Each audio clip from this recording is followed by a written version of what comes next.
5 ел ішінде біз өз арабызда бик көп талантлы музыкантлар топладық. Өзібіз үшін яңа стильлер аштық.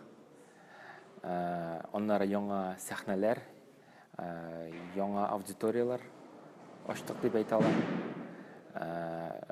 Шуның белән бер рәттән яңа дуслар таптык.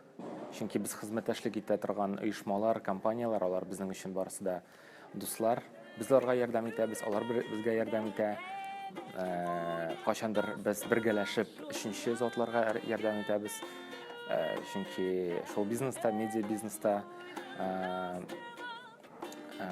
даими рәвештә яңа идеялар эзләргә кирәк, яңа идеяларны җиткерү ысулларын эзләргә кирәк. Һәм без менә 5 ел буена шул ысулларны эзләү юлында барабыз.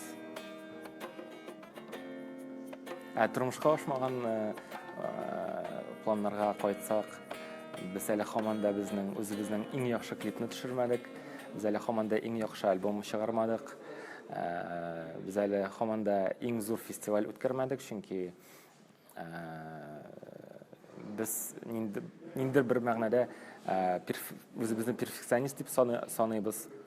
Нинди генә уңышлы концерт узмасын, без һәр вакытта аны ничектер яхшыртырга омтылабыз.